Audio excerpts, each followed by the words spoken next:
오늘은 출애굽기 29장을 하겠는데요. 사실 굉장히 좀 어려운 부분이고 복잡해서 그걸 어떻게 좀 쉽게 할까 고민을 많이 했었는데, 이 구약에 있는 이 내용들이 영적인 그 의미를 우리가 찾지 못하고 문자적으로 그들이 행한 율법적인 그런 규례만 보면은 사실 유대인이 밟았던 그런 전철을 밟게 됩니다.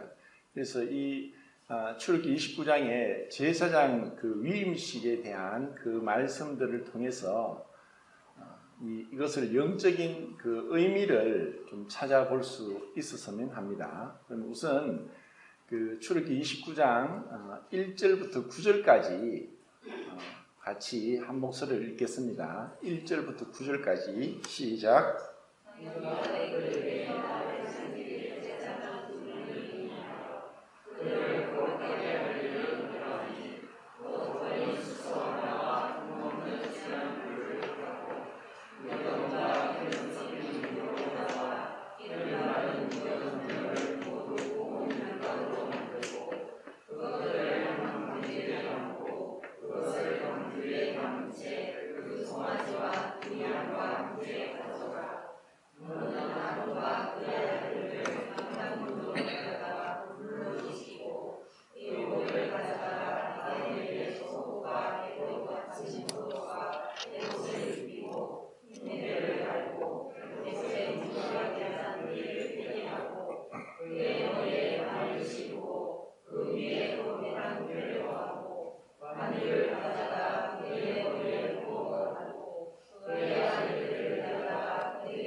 이제 지금 29장은 이제 5 부분으로 나눌 수가 있는데, 그 칠판에 적은 것처럼 지금 방금 읽은 1절부터 9절까지 그 제사장과 대제사장 예복을 입는 것에 대해서 말씀하고 있습니다. 그리고 10절부터 14절까지는 그 속죄제 제사를 드리는 것에 대해서, 수송아지 피로 속죄제 제사를 드리는 것에 대해서 말씀하고 있고, 15절부터 18절까지는 이제 번제 제사를 드리는 것을 얘기합니다. 그리고 19절부터 이제 37절까지는 화목제와 소제, 이제 소제라고 나오지 않지만 그 기름 섞은 그 과자, 또 전병, 또 떡을 이제 드리는 것을 볼 때 소제라고 볼 수가 있습니다. 그래서 화목제, 소제 제사를 드리는 것을 이제 말하고, 또 38절부터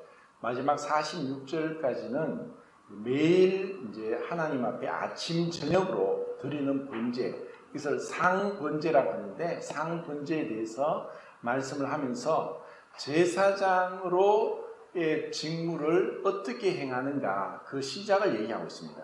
나중에 이제 성막을 완성하고 나서 레위기의 이제 8장부터 이 제사장 위임식에 대해서 이제 또 자세히 나오고 있는데, 이제 이와 같은 그 규례들을 가만히 이제 읽어보면은 사실 우리와는 전혀 상관이 없고, 이것을 왜 구태여 우리가 이것을 알아야 되느냐, 왜 이와 같은 복잡한 것을 이스라엘 유대인들도 몰랐는데 이것을 누가 이렇게 알겠느냐, 이걸 뭐 꼭 구태여 자세하게 살펴볼 필요가 있는가 하고 이제 생각을 할 수가 있는데, 근데 이제 여기서 왜 이와 같이 복잡하게 제사장 위임식을 이렇게 하도록 하시는가 하는 것을 생각하고, 이것에 대한 참된 그 하나님께서 원하시고 또 바라시는 뜻이 있는데 그것이 무엇이고, 또 우리 삶 가운데서 그러면 우리가 제사장이라고 하는데, 우리가 모두가 제사장으로 우리가 부름을 받았습니다. 왕 같은 제사장이요, 또 우리를 제사장으로 삼으셨다는데, 그러면 우리는 제사장으로서 어떻게 하나님을 섬기게 되는가 하는 것을 이제 살펴보겠습니다. 이제 46절까지 이제 너무 길기 때문에 다 읽지는 못하고, 우선은 이제 이 말씀들을 이제 이제 개략적으로 제가 말씀을 한번 드리면은 모세가 있고 그리고 아론과 또 지금 여기는 나답과 아비후와 엘라살과 이다만이 있는데 그 제사장 위임식을 통해 하나님을 섬길 수 있는 그러한 직분으로서 세우는 그 자리가 지금 이 제사장 위임식입니다.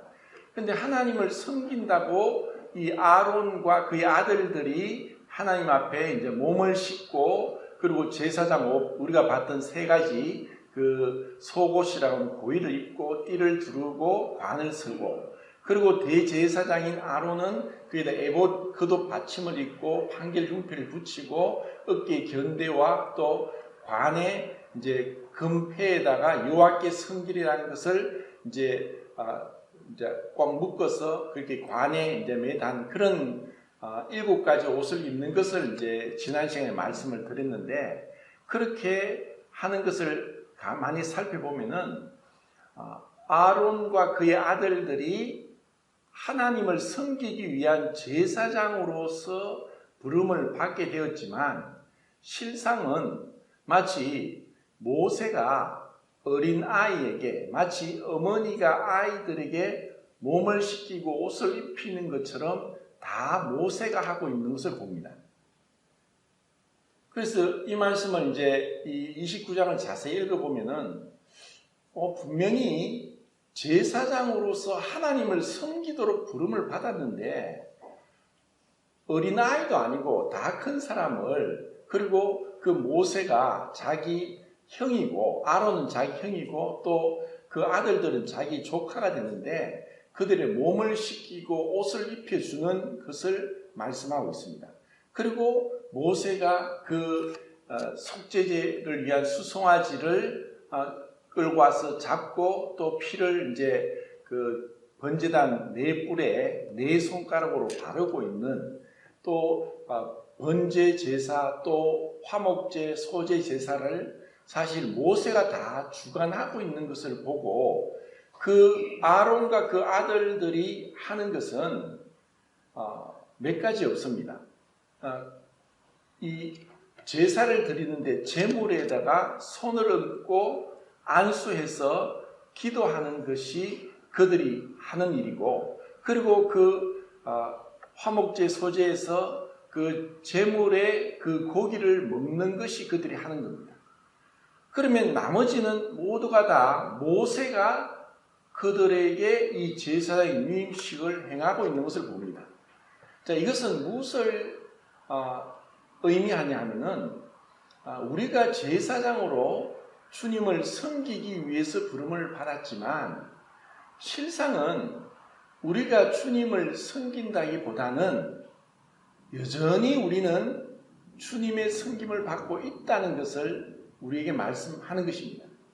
우리가 매주마다 떡과 잔을 두고 성찬 예배를 드리는데 그 떡을 상징하는 주님의 몸을 상징하는 떡 그리고 주님의 그 흘리신 피를 상징하는 잔을 대하는 것이 우리로 하여금 잊지 않고 기억하게 하는 것이고 생각하게 하는 것이고 묵상하게 하는 것이지만 실상은 주님이 그것을 통해서 우리를 섬기고 있습니다. 주님은 지금도 우리를 섬기고 계시고 우리를 회복시키고 강건케 하시고 위로하시고 그리고 우리에게 힘주시는 그런 시간이 이 성찬 이 예배 시간입니다. 동일하게 이스라엘 백성이 제사장 나라로 부름을 받았지만 그들이 믿음이 없었고 참 하나님의 뜻을 몰랐기 때문에 하나님이 그들의 믿음 없음을 이미 아시고 아론의 자손들만 제사장 직분을 감당하게 했습니다. 그런데 지금 우리가 신약 시대에 예수님이 오셔서 그 모든 율법에 있는 그 상징적인 의미들을 십자가에서 완성하시고 우리에게 더 이상 그림자가 아니라 실체를 보여주신 지금 신약 교회 시대에도 여전히 구약 시대로 돌아가면서 그 그림자 안에 갇혀있는 사람들이 너무나 많습니다. 제사장에 대해서 우선 마치 성직자를 제사장과 동일하게 바라보고 있고 성직자가 있고 평신도가 있고 이렇게 이제 구분을 하고 있는 것은 참으로 이 안타깝고 답답한 실정입니다. 그러면 우리는 만인 제사장, 우리는 모든 구원받은 형제 자매들은 모두가 제사장이라고 하는 것은 그 의미가 정말 우리가 여기 있는 출애굽기 29장에 있는 이 말씀대로 하나님께서 진정으로 우리에게 원하시는 것이 있습니다.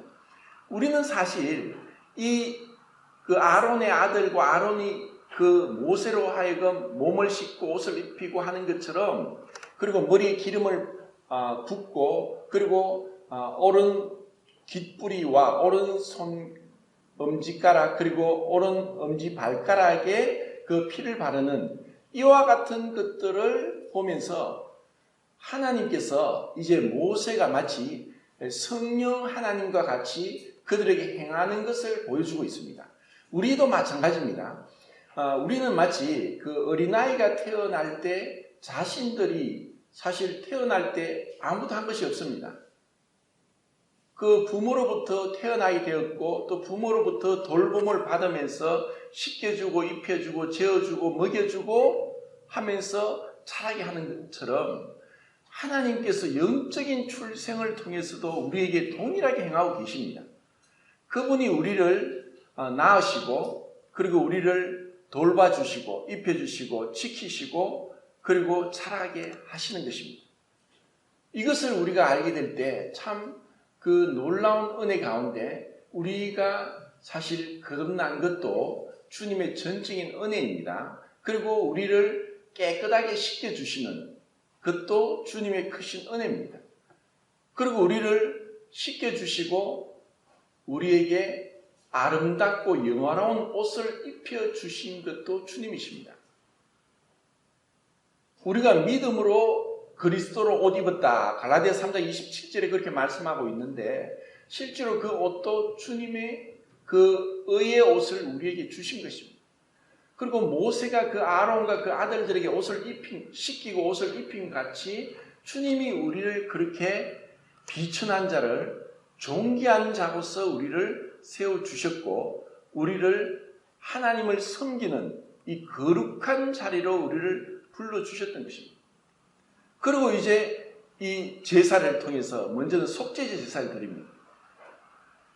자, 우리가 생각할 때 이 구원에 있어서 우리가 믿음으로 회개하고 믿음으로 구원받고 예수님을 영접함으로 이제 우리가 죄사함 받고 의롭다함을 얻었다고 하지만 실제로 하나님 앞에서는 시간적인 것에 대해서 우리가 생각하는 것과 다르다는 것을 또 볼 수 있습니다. 이미 우리를 죽은 자를 다시 살리시고 우리에게 믿음을 주시고 또 우리로 하여금 이 놀라운 은혜로 죄사함과 의롭다함을 주시는 이러한 그림들을 지금 여기서 볼 수 있습니다. 이 모세가 그 아론의 그 제사장들을 이제 씻기고 옷을 입히는 것을 보면서 우리에게 이와 같은 은혜로 임한 죄사함과 또 죄를 씻음과 또 의롭다 하고 그리스도의 의로 옷 입은 것 그리고 우리를 거룩한 성도라고 부르면서 거룩한 회중 가운데서 주님을 섬기도록 하신 것 이것이 마치 부모가 아이들을 낳고 아이를 키우고 하는 것처럼 우리를 그렇게 불러주셨고 또 우리를 지금까지 키워주신 분입니다. 다윗이 그렇게 고백했고 야곱도 그렇게 고백을 했습니다. 낳으시고 나를 지금까지 길러주신 아버지 하나님 그분이 우리를 입히시고 먹이시고 키워주신 것입니다. 그러고 나서 이제 속죄제 제사를 드리게 합니다. 그리고 이 속죄제 제사는 어쩌면 그 속건제와 함께 같이 이제 봐도 무방하다고 생각하는데 우리가 이렇게 은혜를 구원을 받았지만 우리는 여전히 죄를 범하고 살고 있습니다. 우리는 죽을 때까지 이 육신의 장막을 벗을 때까지 우리는 죄를 범할 수밖에 없는 자입니다. 그래서 우리에게는 이런 회개를 통해서 예수 그리스도를 바라보는 믿음이 우리에게 필요한 것입니다. 그리고 이것은 예수님이 이미 십자가에서 흘리신 피가 우리가 행했고 행하고 있고 또 앞으로 저지르게 될 그 범죄들, 죄들에 대해서 예수님의 피가 모든 것을 용서했다는 것을 우리로 하여금 보게 합니다. 그래서 그 피를 그 제사장들의 그 속죄제를 위한 제물은 수송아지였습니다. 그리고 이스라엘 온 백성이 죄를 범했을 때도 수송아지입니다. 그러니까 제사장은 이스라엘을 대표했고 이스라엘 모든 백성이 죄를 범했을 때의 제물과 제사장들이 죄를 범했을 때의 제물은 동일한 수송아지였습니다. 그 피를 이제 네 손가락으로 번제단 뿔에 바르고 그 밑에다 쏟는 것을 통해서 속죄제 제사를 드렸습니다. 왜 네 손가락이냐? 자, 우리가 손가락이 이제 5개가 있는데 이제 엄지손가락을 딱 제외하면 네 손가락으로는 마치 우리가 밥을 먹을 때 포크를 쓰느냐 젓가락을 쓰느냐 그 차이입니다. 포크를 쓰면 찝는 것밖에 못합니다. 그런데 이제 젓가락을 쓰면 자유자재로 이제 음식을 쉽게 잡고 이렇게 할 수 있죠. 그래서 네 손가락으로 그 수송아지의 피를 번제단의 4개의 뿔에다 바른다는 것은 이 피는 그리스도의 보혈의 피는 참으로 귀하고 귀한 보혈입니다. 그래서 보배로운 피라고 합니다. 그것은 엄지손가락이 없으면 그 피를 우리가 함부로 이렇게 피에 대해서 함부로 하지 못합니다. 그냥 찍어 바르는 것밖에 안 됩니다. 엄지손가락을 써서 이것을 피를 우리 임의대로 만지고 이렇게 할 수 없도록 4개의 손가락으로만 했다는 것입니다. 그리고 또 나중에 모세는 아론과 그의 아들들에게 그 오른 귀의 깃뿌리와 그리고 오른손 엄지 손가락과 오른 엄지 발가락에 피와 기름을 묻혀서 그들을 거룩하게 구별했다고 했습니다. 이것은 그 피가 우리를 거룩하게 구별하는데 피는 귀에다가 바름으로 인해서 우리가 듣는 것에 있어서 순종할 수 있도록 이전에는 구원받지 않았을 때는 우리는 불순종의 자녀들이었습니다. 공중의 권세 잡은 자들 아래에서 불순종하는 아들들과 함께 우리는 마음과 육체에 원하는 것을 하면서 본질상 진노의 자녀였습니다. 이제 제사장으로 부름받았다는 것은 네, 이제 아버지 말씀에 순종하겠습니다 하는 마음으로 아버지께 나오는 것입니다. 그리고 오른손가락에 피를 바르는 것은 사실 아까 이제 그 네 손가락으로 그 수송아지 피를 번제단 뿔에 바른다고 했는데 오른손가락이 만약에 없으면 어떻게 되느냐? 이 동물들과 같이 그런 손이 됩니다. 그러니까 이 오른손 엄지손가락은 사람이 동물과 구별되도록 했고 이것을 통해서 도구를 만들고 무엇을 만들고 또 이런 사람으로서 동물과 구별되는 뛰어난 능력을 가지고 하나님을 섬길 수 있도록 한 것이 오른손 엄지손가락입니다. 엄지손가락 없으면 사실 무엇을 잡는 것도 쉽지 않고 뭔가를 만드는 것도 쉽지 않습니다.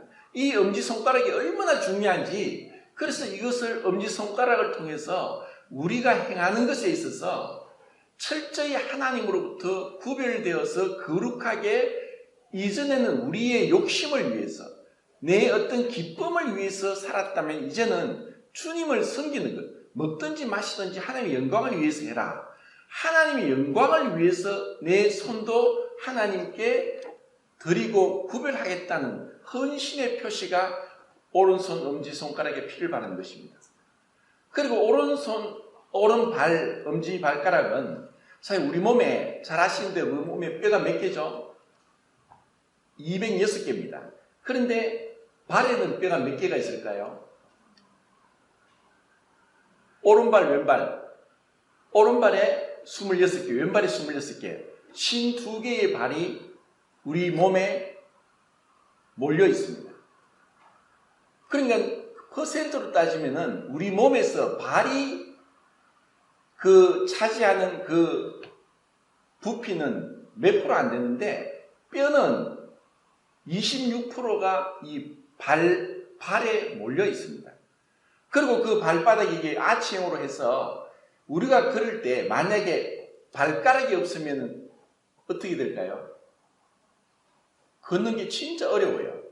우리가 걸을 때 발 뒤꿈치를 딛고 발바닥을 바닥에 딛고 그리고 앞으로 나가면서 5개 발가락으로 힘을 주면서 미니까 우리가 앞으로 걷는 것을 할 수 있는데 발가락이 없으면은 걷기가 지금처럼 이렇게 자연스럽지 않아요. 하나님의 놀라운 그 솜씨가 이 발에도 있고 그리고 또 발에는 제2의 심장이라고 해서 이 발에 있는 신경이 자극해서 우리의 온몸을 순환하게 합니다. 진짜 여러 가지 어떤 병들이 혈액순환 장애로 일어나는데 발바닥에만 잘 마사지하고 지압을 주더라도 그 혈액순환이 되면서 병에서 낫게 됩니다.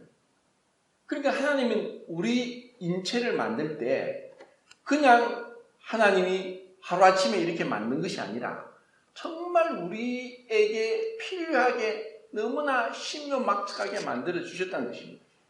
그래서 이 엄지발가락도 우리는 이전에는 사실 우리 마음과 육체에 원하는 것을 하며 살아왔습니다.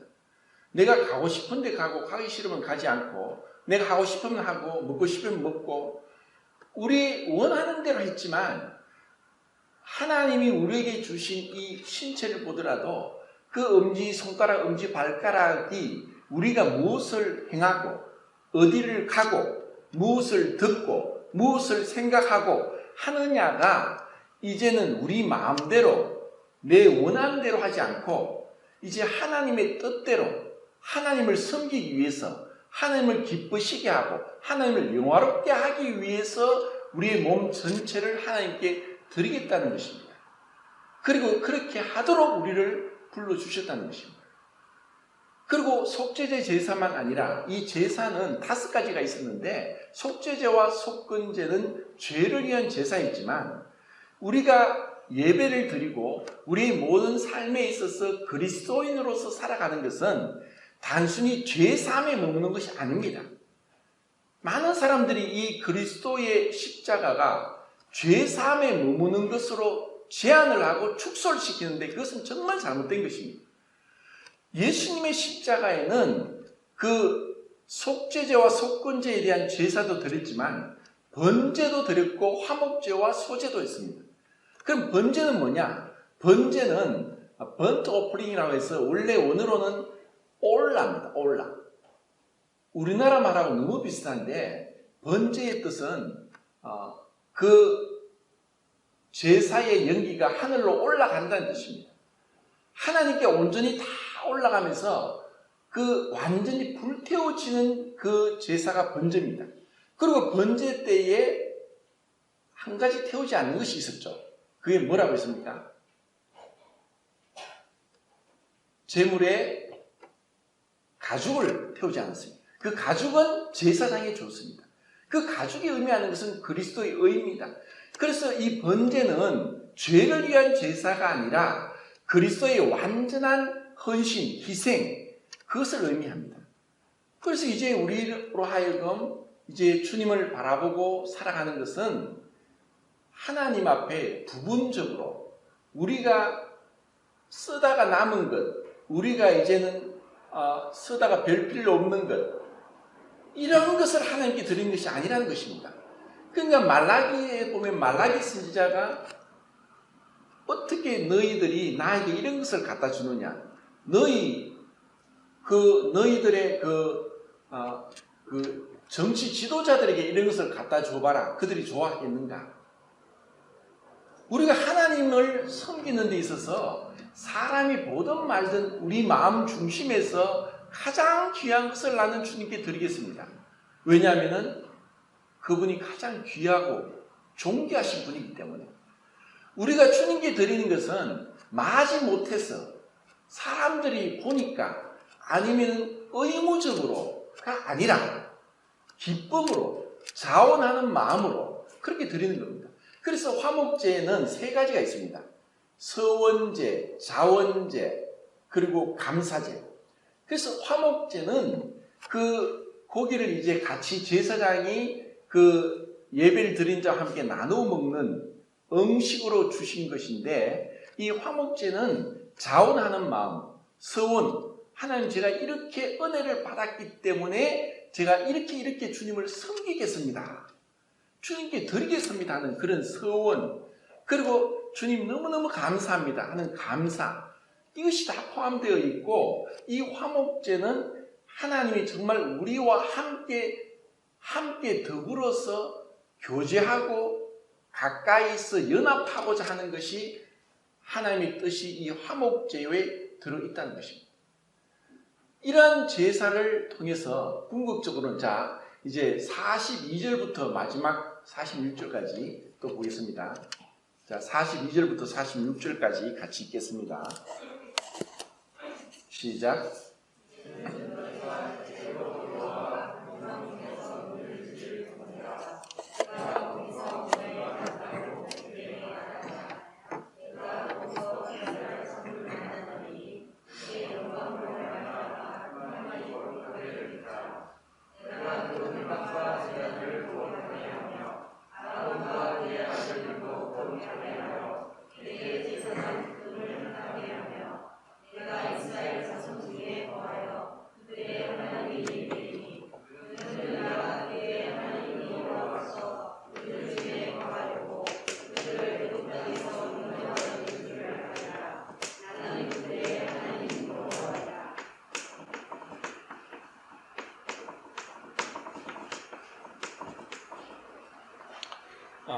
자, 이제 사실 너무 이제 앞부분을 조금 읽어보면 좋겠는데, 성도님들이 집에서 읽으시고, 지금 제사장 임임식에서 이제 42절부터 하나님 말씀하시는 것은 내가 너를 만나고, 내가 너와 함께 거하고, 내가 너를 거룩하게 하고, 이 말씀을 계속 하십니다. 자, 우리는 앞에서 제가 말씀드린 것을 잊어버리더라도, 하나님이 정말 이스라엘 백성들에게 또 제사장들에게 그리고 신약의 우리 그리스도인들에게 하나님의 원하시는 뜻이 있습니다. 그것은 내가 너를 만나겠다. 내가 너와 함께 하겠다. 함께 거하겠다. 그리고 내가 너를 거룩하게 하겠다 하는 것이 이것이 하나님의 뜻입니다. 볼지어다 내가 문 밖에 서서 두드리노니 누구든지 내 음성을 듣고 문을 열면 내가 그에게로 들어가 그로 더불어 먹고 그는 나로 더불어 먹으리라. 유대인들에게서 함께 식사하는 것은 친밀한 관계로 서로 마음을 터놓고 교제하는 것을 유대인들이 식사를 하면서 함께 그렇게 했습니다. 하나님이 우리에게 원하시는 것도 그렇습니다. 그런데 이전에는 왜 하나님이 우리를 만나지 못했느냐? 한 가지죠. 죄 때문이었습니다. 우리의 죄 때문에 하나님이 우리를 만나기 원했는데 못 만난 거예요. 그래서 죄를 처리하지 않고 죄를 다 깨끗하게 씻지 않고서는 우리는 하나님을 만날 수가 없는 거예요. 그분은 너무나 거룩하셔서 하박국서 1장 13절에 하나님은 눈이 정결하심으로 죄를 참아보지 못하시고 폐역을 그냥 지나치지 못하신다 하고 말씀합니다. 그분은 거룩하신 분이라서 죄가 주와 함께 유하지 못하며 하고 시편에 5편입니까? 그렇게 나옵니다.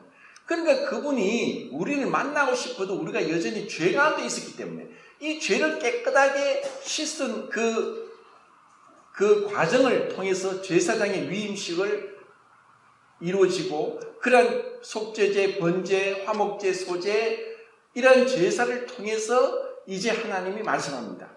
내가 너에게 너를 만나겠다. 너와 함께 거하겠다. 너를 거룩하게 해주겠다. 이것이 하나님의 뜻입니다. 그래서 이런 역할을 이제 모세가 감당하고 있는데 이 모세는 아까 말씀드린 것처럼 성령을 상징합니다. 이제 우리에게 성령님이 이와 같은 역할을 하십니다. 그리스도께서 이 땅에 오셔서 그 완성하신 사역을 이제 성령님이 우리에게 통해서 이루시는데, 성령에 대한 상징은 뒤 칠판에 적은 대로 5가지입니다. 물, 불, 바람, 기름, 비둘기입니다. 여기서 잠깐 말씀을 드리고 또 말씀드리겠습니다. 물은 깨끗하게 씻기 위해서는 물이 필수입니다. 우리 먹는 데에도 물이 없으면 필수이고, 우리가 씻는 데에도 물이 필수입니다. 그래서 이 성령이 우리를 씻게 주십니다. 물로 씻어 말씀으로 깨끗하게 하사. 그래서 성경을 읽으면서 이 성경, 하나님의 계시를 주셔서 영감을 받은 성경의 기록자들이 성경을 기록했는데, 성령께서 조명해 주실 때 이 말씀이 우리에게 적용이 되어서 이 말씀으로 우리는 깨끗함을 있습니다. 그래서 이 말씀은 참으로 하나님과 교제하고 그분을 만나고 함께 거하고 우리를 거룩하게 하는데 이 말씀은 참으로 중요합니다. 그래서 물이 씻겨주서 깨끗하게 씻겨주고, 불은 소독을 하고 더러운 것을 태워버립니다. 이 불과 같은 성령이 심판을 상징하기도 하지만, 우리 그리스도인들에게는 이 정말 불과 같은, 방망이 같은 그 말씀으로 우리의 완고하고 우리의 고집스럽고 회개치 아니한 마음을 깨뜨리시고 그분 앞에 정결함을 입도록 그분이 성령의 역사가 이와 같이 임합니다. 그래서 오순절날 불의 혀 같은 것이 각 사람들에게 임하면서 성령이 임했다고 했습니다. 불의 혀라는 것은 그 불의 어떤 능력을 나타내기도 하고 정결케 하는 것도 의미합니다. 그리고 기름을 볼 때, 기름은 부드럽게 하는 것이고 연합시키는 것이고, 그리고 또 기름은 물과 분리되면서 우리에게 있는 불순물과 분리시켜서 하나님께 속하면서 그분과 진정한 연합 가운데 들어가게 하는 것이 기름입니다. 그래서 이것은 우리 몸에도 기름 역할을 하는 게 관절이죠. 뼈가 부딪히면은 그것보다 더 고통스러운 게 없습니다. 그거는 통증은 음하게 아픕니다. 그런데 우리 관절이 있으니까 괜찮은 것처럼, 그리고 우리 차에서도 이런 윤활유가 없으면 차가 돌아가지가 않습니다. 그러니까 이 기름은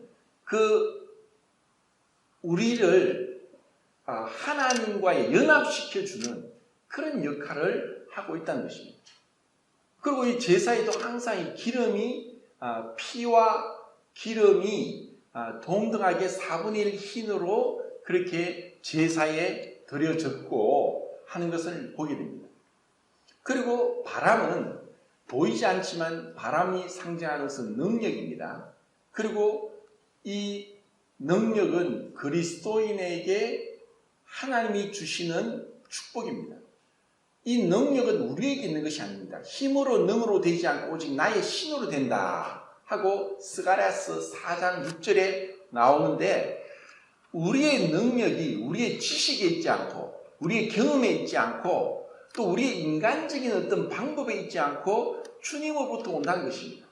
그래서 우리에게 정말 능력이 없다, 기도의 능력도 없고 어떤 삶의 경건의 능력도 없고, 또 우리가 그리스도인으로서 마치 빛과 향기를 발하지 못하고 소금의 역할을 하지 못하는 것은 정말 우리가 주님 앞에 회개하고 엎드리고 다시 은혜를 입어서 이 능력이 내게 있지 않고 내가 겸손하지 못하고 경건하지 못하고 주님 앞에 엎드리지 못해서 그 능력이 나를 통해 나타나지 않는 것에 대해서 우리가 슬퍼해야 됩니다.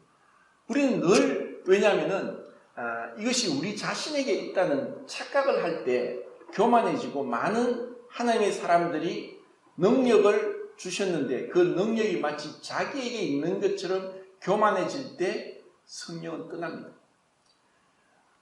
1950년대에 미국에서 크게 하나님의 쓰임을 받았던 데이빗 윌커슨 목사님 계신데, 그분이 미국의 뉴욕의 그 할렘가에서 10대 청소년들이 깽단으로서 그 10대들이 막 이 사회에 엄청난 그 해악을 끼치면서 그 마약에다가 또 온갖 범죄, 온갖 이런 어떤 살인, 강도 이런 그 짓을 하는 10대 아이들이 너무 많았고 이것이 큰 사회 문제였습니다.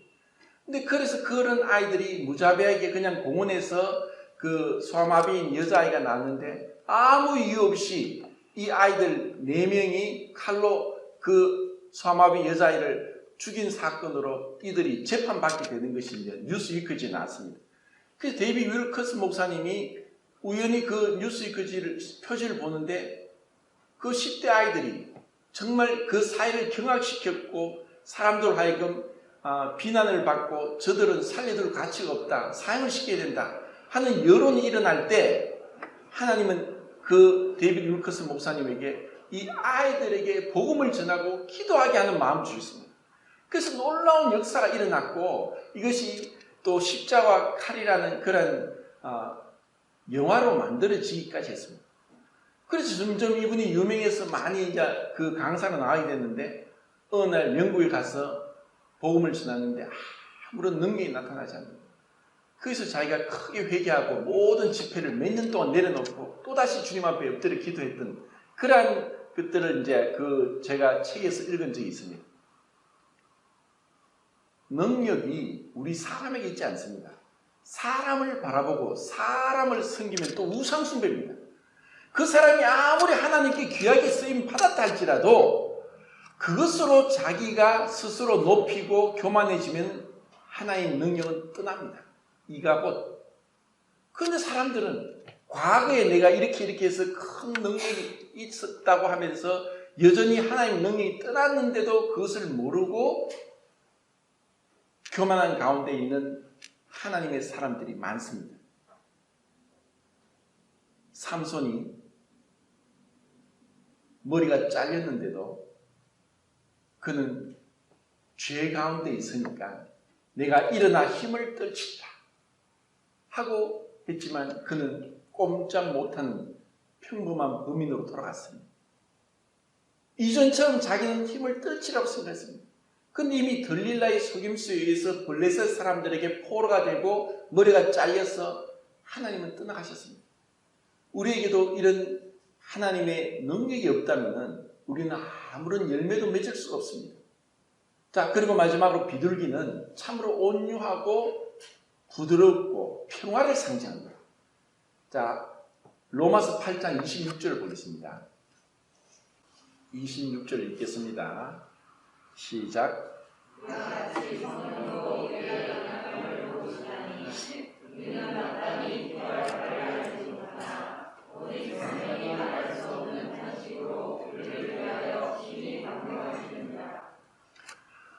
이 출애굽기 29장에 있는 말씀을 한마디로 말하면 지금 로마서 8장 26절이라고 말할 수 있습니다.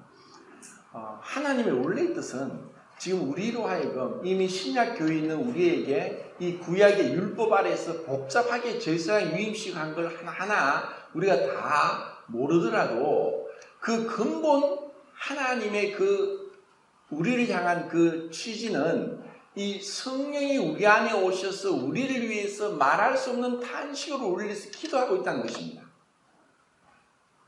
그러면 왜 성령이 이렇게 말할 수 없는 탄식으로 기도하시느냐? 성령님은 하나님이십니다. 하나님이시고 어디나 계신 분이시고 동등하게 예수님이 인자의 말을 거역하는 자는 용서를 받을 수 있지만 성령을 회방하는 자는 영원히 용서받지 못한다 말할 정도로 성령님을 회방하고 성령님을 거스리는 죄는 이거는 용서받지 못하는 겁니다. 성령님은 하나님이십니다. 그 성령님을 왜 그리고 우리 안에 말할 수 없는 탄식으로 탄식하시느냐?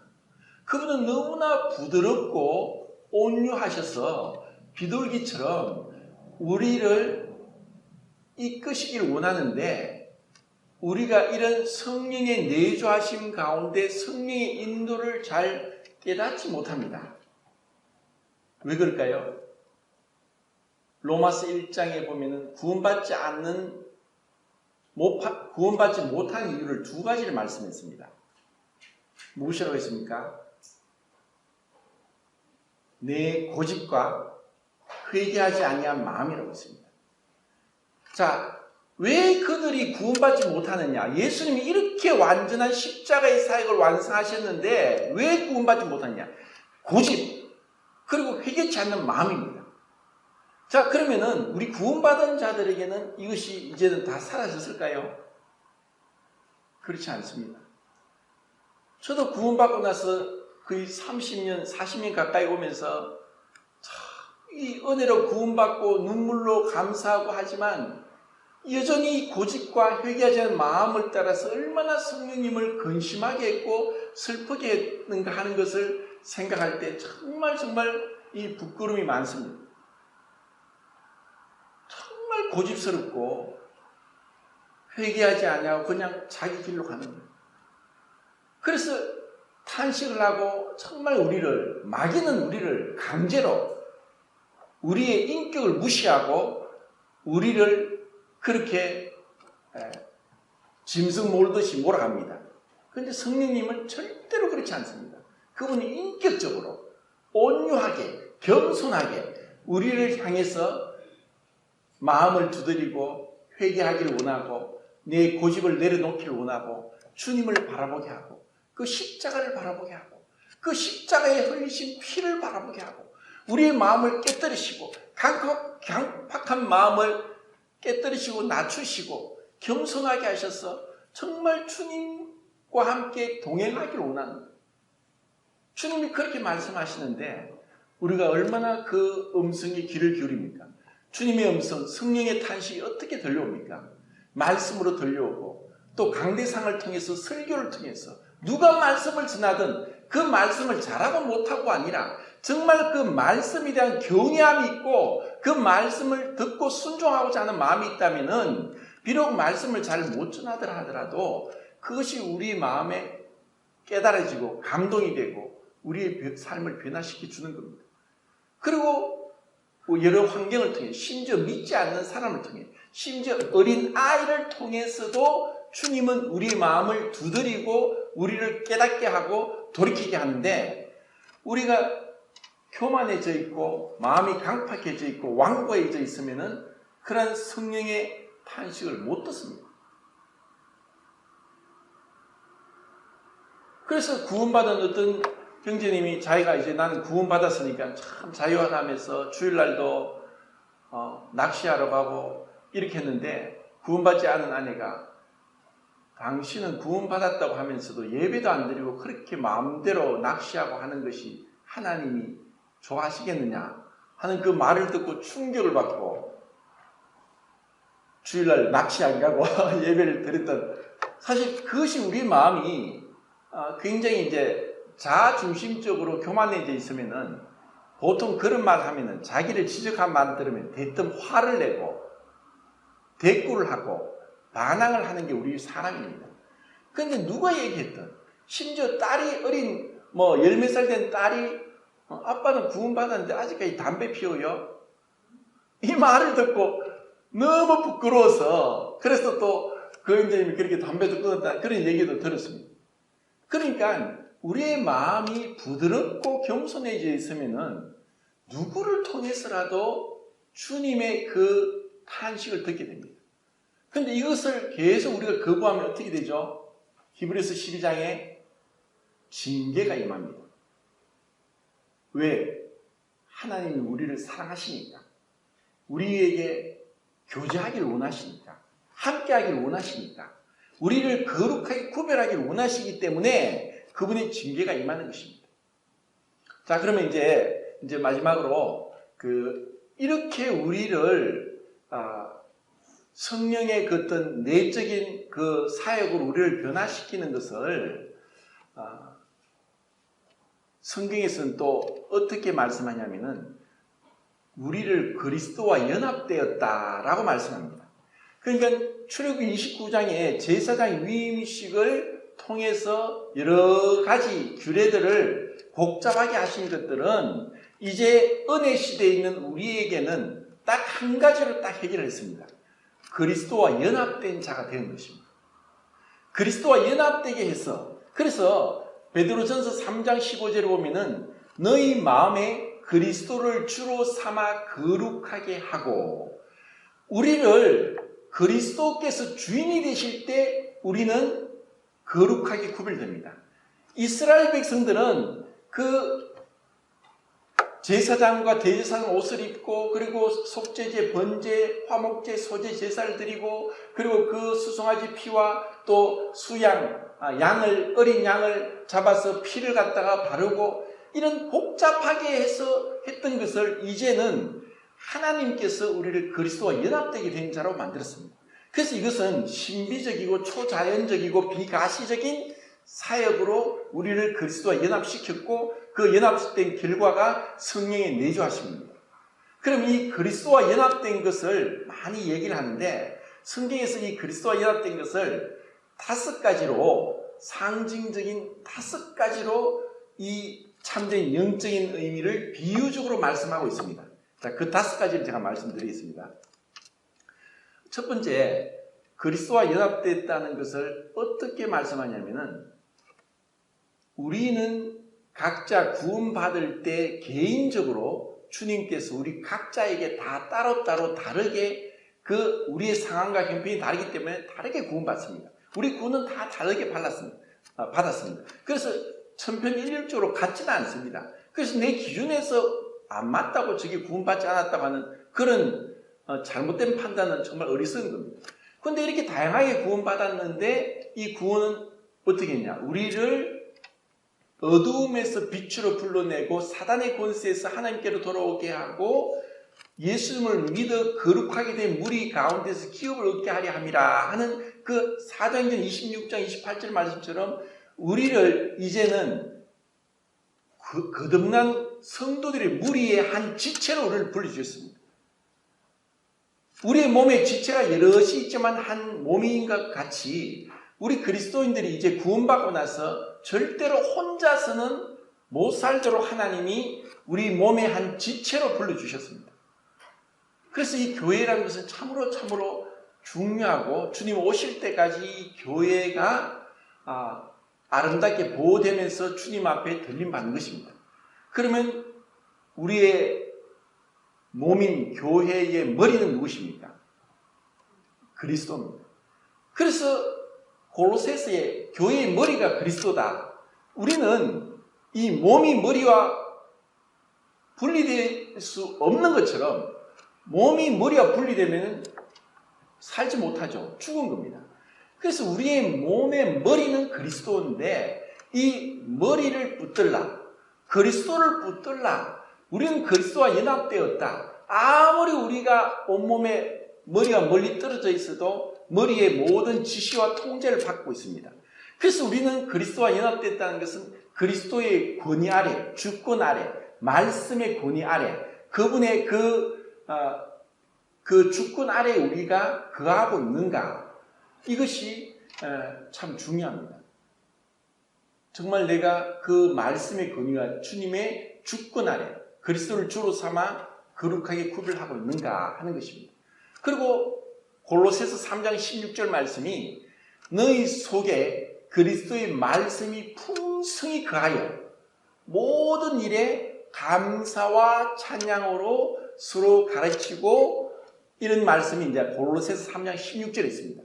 그러니까 우리가 그리스도와 연합되어서 그리스도의 말씀이 정말 우리 머리에서 오는 모든 지시와 통제와 그 힘이 우리의 온몸을 강건하게 하는 것처럼 그리스도께서 우리로 하여금 우리를 주장하도록 하는 것이 그 머리와 몸의 그 비유적인 것에서 말씀합니다. 두 번째는 남편과 아내라고 해서 에베소서 5장에 나오는데 원래 하나님이 창조한 사람은 한 사람이었습니다.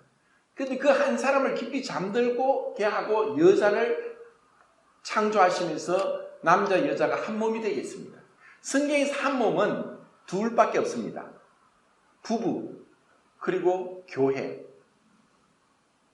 교회가 한 몸이고 부부가 한 몸이라고 했습니다. 하나님이 하나 되게 한 것을 사람이 나누지 못할지니라 라고 했습니다. 하나님이 하나 되도록 우리를 남편과 아내를 한 몸이 되겠습니다. 원래 하나였습니다. 그렇게 남편이 그리스도가 교회를 위해서, 교회와 그리스도에서 말한다. 결국 이 그리스도와 연합은 남편과 아내의 연합처럼 그렇게 긴밀한 연합. 그래서 이 그리스도와의 관계에 있어서 우리는 비밀스런, 다른 사람이 모르는 참으로 그 내밀한 무언가가 있는 것이 진정한 그리스도인의 모습입니다. 주님과 비밀스런 교제를 하고 있습니까? 다른 사람이 아무도 모르는 주님과 나만의 비밀스러운 그 교제, 그 기도, 그 찬양, 그 말씀 가운데 주님과, 왜냐하면 누구도 그 사이에 남편과 아내 사이에 낄 수가 없습니다.